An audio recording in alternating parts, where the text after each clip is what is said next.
اب ہمیں پہنچنا ہے اس منزل فکر تک جہاں لے کے جانا چاہ رہا ہوں میں.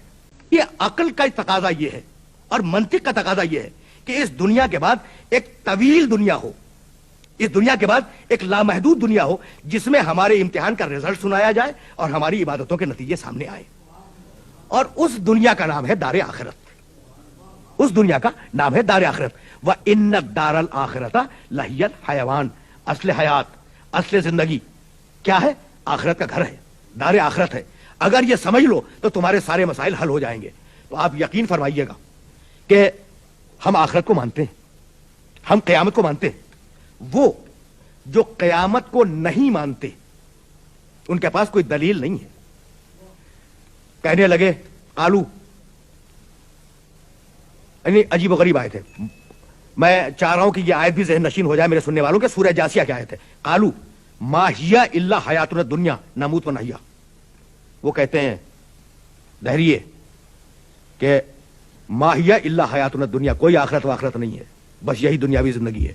مرتے ہیں, پیدا ہوتے ہیں, پیدا ہوتے ہیں, مرتے ہیں. ما یہلکنا الا الدہر, اور یہ زمانہ ہے جو چل رہا ہے, اور یہ زمانہ ہمیں پیدا بھی کرتا ہے اور ہمیں ہلاک بھی کرتا ہے. تو اس عقیدے کے رکھنے والے کہلاتے ہیں دہریے. دہریوں کے نزدیک آخرت کوئی شے نہیں ہے. اچھا, جب آخرت کوئی شے نہیں ہے تو بھئی اعتراض کیا ہے آپ کو آخرت پر؟ بھئی کوئی آرگومنٹ تو دے, کوئی کانکریٹ بات تو کریں کہ آخرت نہیں ہے, کیوں نہیں ہے؟ تو آپ یقین کیجئے گا کہ ان کے پاس آخرت کے خلاف کوئی دلیل نہیں ہے سوائے تعجب کے, سوائے تمسخر کے, اور سوائے استہزاء کے. اور اس استہزاء کو نقل کروں گا اور آپ سے اجازت لے لوں گا. سورہ یاسین, قرآن مجید کا 36واں سورہ, مشہور و معروف سورہ, عجیب و غریب آیت.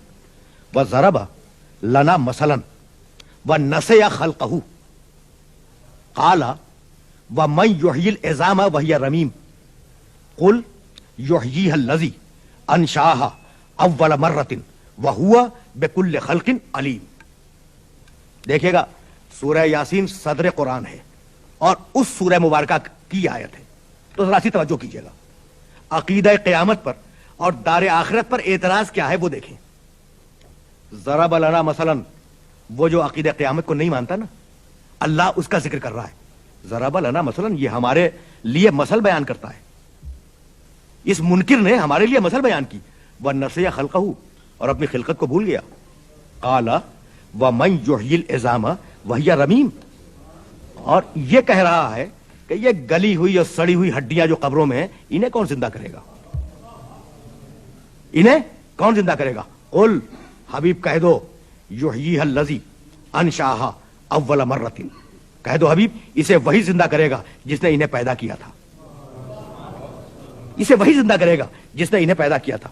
وہوا بکل خلق علیم, اور وہ خالق اپنے ہر عمل تخلیق کا بہترین جاننے والا ہے. دنیا کا کوئی عمل تخلیق ایسا نہیں ہے جو اس کی نگاہ سے پوشیدہ ہو. تو اب آپ نے توجہ فرمائی کہ ان منکرین قیامت کے پاس اور منکرین دار آخرت کے پاس کوئی وزنی دلیل نہیں ہے, فقط تعجب ہے.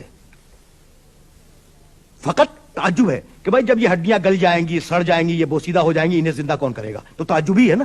تو خدا کی قسم یہ ہے قرآن کا معجزہ کہ دو لفظوں میں اعتراض کو بھی نقل کر دیا اور جواب کو بھی نقل کر دیا.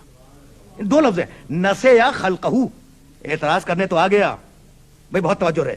نسیا کے معنی بھول گیا, خلقہ اپنی خلقت کو, بہت توجہ رہے. اب پروردگار کہتا ہے کہ یہ اعتراض کرنے والا اعتراض تو کر رہا ہے لیکن اپنی خلقت کو بھول گیا کہ وہ مٹی تھا, ہم نے اسے نطفہ بنایا, نطفہ بنانے کے بعد قرار مکین میں رکھا, پھر اسے علقہ بنایا, پھر اسے مضغہ بنایا, پھر ہڈیاں بنائی, پھر گوشت بنایا, اس پہ کھال منڈی, کھال منڈنے کے بعد اس کے اندر روح پھونکی, ثم انشأناہ خلقا آخر, اسے خلق آخر بنا دیا اور خلق آخر بنا کر دنیا میں بھیج دیا. تو وہ پروردگار جو پروسیس کر کے مٹی کو انسان بنا سکتا ہے, کیا ملے ہوئے انسان کو جو مٹی میں مل گیا ہے دوبارہ پھر انسان نہیں بنا سکتا؟